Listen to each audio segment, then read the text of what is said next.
हम प्राची टीवी पर सीरियल देख रही होती है, तभी उसकी सास वहाँ आती है। अरे सीरियल में तो ऐसे मग्न है जैसे आज रात का खाना पड़ोसी आकर बनाएंगे। मुझे पता ही नहीं था आपने अपने बेटे की शादी पड़ोस में भी की हुई है। हैं? मतलब? मतलब इस घर में सारा काम बहू ही करती है, आप तो सिर्फ खर्राटे मारती हैं। अच्छा जी, फिलहाल तो तुम आराम फरमा रही हो, चलो जाओ, ये मेरे टीवी देखने का समय है। आहा, इसीलिए मुझे भगाया जा रहा है। सॉरी, अब तो बिल्कुल नहीं जाऊंगी। प्राची की इस बात पर दोनों सास बहू के बीच टीवी रिमोट के पीछे बच्चों जैसे छीना झपटी शुरू हो जाती है, जिसके बीच श्लोक भी काम से घर वापस आ जाता है।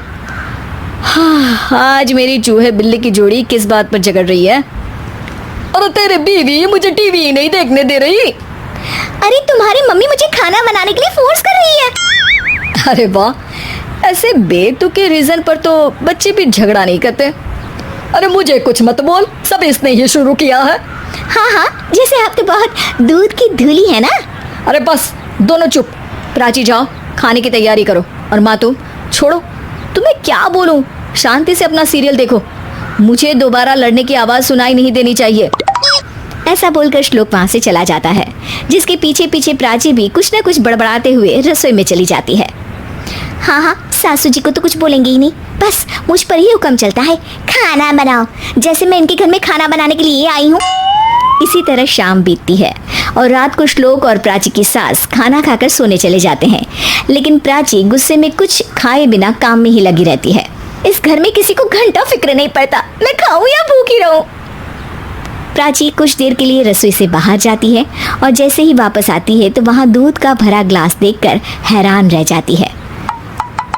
फिक्र पूरी है, बस दिखाना नहीं है। प्राची दूध पीकर सोने चली जाती है और अगली सुबह एक बार फिर सास बहू का कार्टून नेटवर्क स्टार्ट हो जाता है। ये तुमने ही किया है। अरे अजीब जबरदस्ती है, मैं बोल रही हूँ मैंने कुछ नहीं किया। दोनों ने मिलकर पूरे घर को पागल खाना बनाया हुआ है। यहाँ कोई नॉर्मल इंसान तो रह ही नहीं सकता, इसीलिए अब पड़ोसी क्या रिश्तेदार भी घर आने से कतराते हैं। और सुन बेटे, तू भी चंगा, तेरी माँ भी चंगी, तेरी बीवी भी चंगी, रिश्तेदार। हाँ जी, आपको नहीं पता क्या, गंगाधर ही शक्तिमान है, रिश्तेदार ही। हाँ हाँ, बस समझ गया। कभी जानवरों जैसे लड़ेंगी तो कभी जुगलबंदी करेंगी। भाई मैं आप दोनों के बीच में नहीं फंसना चाहता। सास बहू की इस मनमौजी जोड़ी से परेशान होकर श्लोक अपना सिर खुजलाता वहां से चला जाता है।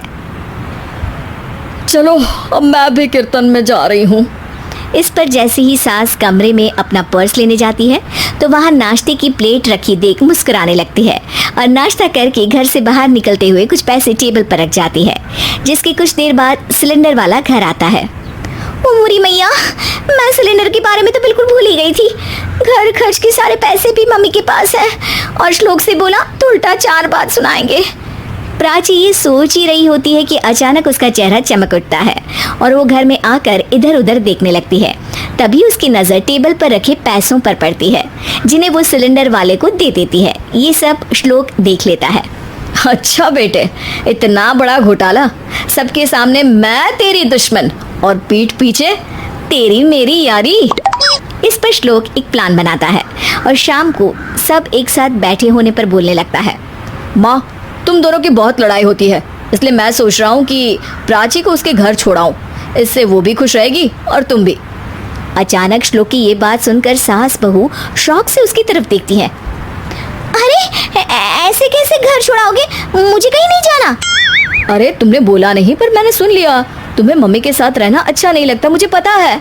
अरे वो अरे, जब बहू खुद कुछ काम बोले तो वो तुझे सुनता नहीं, और अब जो इसने बोला ही नहीं वो तू समझ गया। जब उसे नहीं जाना तो फिर जबरदस्ती क्यों कर रहा है? अच्छा, फिर आपको मौसी के घर छोड़ाता हूँ। बस अब आप दोनों एक घर में एक छत के नीचे नहीं रह सकती। मैं इस टॉम एंड जेरी की जोड़ी को और नहीं झेल सकता। है? ऐसे कैसे नहीं रह सकते? तुम्हें इतनी दिक्कत है तो तुम्हारा बोरिया बिस्तर पैक कर देती हूँ, लेकिन मम्मी जी कहीं नहीं जाएंगी। बिल्कुल यही सुनना था मुझे। अगर दोनों में इतना ही प्यार है फिर हर वक्त ये लड़ाई का नाटक क्यों करती हो? देखा मैंने कैसे माँ किचन में दूध रखती है और तुम उनके लिए कमरे में नाश्ता रखती हो, और कैसे वो पहले ही तुम्हारी दिक्कत समझकर घर में पैसे रखकर बाहर जाती है। अरे भाई, इतना ड्रामा तो डेली सोप में भी नहीं होता जितना तुम दोनों ने इस घर में फैलाया हुआ है। तू हमें टॉम एंड जेरी बोलता है ना, तो याद कर वो दोनों भी एक दूसरे को बाहर वालों की बुरी नज़र से बचाने के लिए हमेशा सबके सामने लड़ते थे, लेकिन अकेले में दिक्कत के समय मदद भी तो करते थे। बस हमारा रिश्ता भी कुछ ऐसा ही है। और वैसे भी अगर सास बहू में तू मैं नहीं होती तो दुनिया वालों को कहानियाँ कैसे मिलेंगी?